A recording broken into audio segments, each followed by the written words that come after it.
Takže já vás tady vítám na mé už 4. přednášce o vlcích. Filmových dokumentů a pořadů, kde se vyskytuje vlk, je celá řada, ale my si dnes povíme, do kterých filmů režiséři nasadili vlka. Takže nejznámější je Bílý tesák. Je to dobrodružný film inspirován románem Jacka Londona a vypráví o chlapci, který v aljašské krajině hledá zlato. Seznámí se s bílým tesákem, napůl psem a napůl vlkem. Spolu se skamarádí a stanou se přátelé na celý život. Film je z roku 1991 a režíroval ho Randall Kleiser. Ještě si k tomu řekneme nějakou zajímavost. Na motivy knihy Jacka Londona, kterou začal psát v roku 1905, vzniklo postupně od roku 1925 9 filmů, až po ten nejznámější, o kterém jsem mluvil.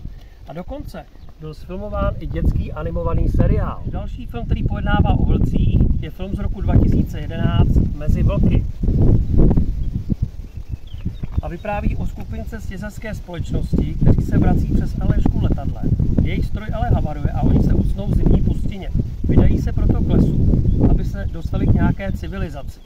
Mezi skupinkou lidí je však velice zkušený lovec vlků John Otway, který jako jediný ví, jak se v této situaci má chovat. Místní vlci je pronásledují a požadují je za vetřelce.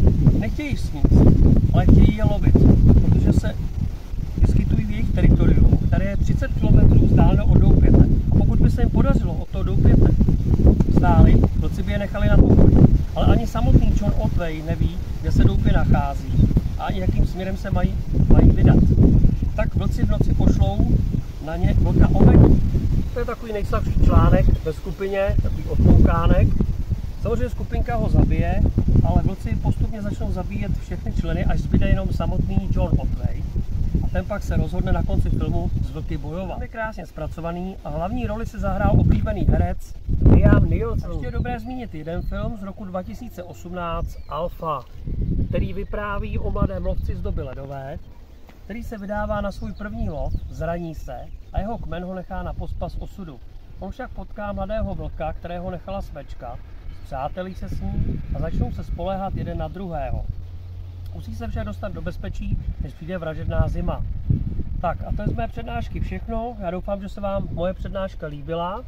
No a někdy zase na viděnou.